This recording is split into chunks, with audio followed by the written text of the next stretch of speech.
Guys চলে যাচ্ছে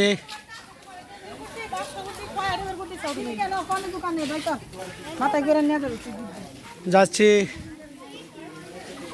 হিমছড়ি জাতীয় উদ্যান উন্নয়নমূলক নির্মাণ কাজে শুভ উদ্বোধন করেছেন জনাব বিপুল কৃষ্ণ দাস, বন সংস্কার, চট্টগ্রাম অঞ্চল, চট্টগ্রাম। আমরা যাচ্ছি কি বলে ঝর্ণা দিকে যাচ্ছি। দেখি ঝর্ণা কেমন ঝর্ণা। সেই ঝর্ণা অনেক উপর থেকে পড়ে, কিন্তু বেশি উপর না, 100 গজ নিচ থেকে ঝর্ণা পড়ছে। প্রকৃতির দান ঝর্ণা।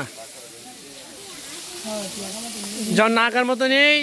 ঝর্ণার আগে যেভাবে জল গড়িয়ে পড়েছিল, হ্যাঁ উঠাবো, সেরকম ঝর্ণা এখন আর নেই। ঝর্ণার যে বিশাল জলরাশি ছিল, এখন সেই জলরাশি নেই। দেখতে পাচ্ছেন ঝর্ণার আজ থেকে 10 বছর আগে যে এসেছিলাম, ঝর্ণার জল যেভাবে গড়িয়ে পড়েছিল, আমি এখানে স্নান করেছি, আমার মনে আছে। কিন্তু সেই ঝর্ণা এখন আর আগের মতো নেই। হ্যাঁ, শুকিয়ে যাচ্ছে। কালের বিবর্তনের কারণে গড়ে যাচ্ছে বিপর্যয়। দেখতে পাচ্ছেন প্রকৃতির নীলা ক্ষেত্র ঝর্ণা দেখতে পাচ্ছেন। হ্যাঁ, নিশ্চয়ই তুলে চলে যাবে। দেখতে পাচ্ছেন,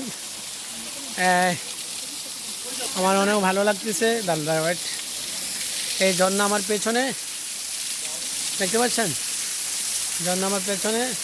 ঝর্ণার সামনে আমি, ঝর্ণাকে আমি ভালোবাসি। সামনে থাকে, পিছনে থাকে, আমি থাকি সামনে। ধন্যবাদ, সবাই ভালো থাকবেন, সুস্থ থাকবেন। হিমছড়ি থেকে বিজয়। হ্যাঁ।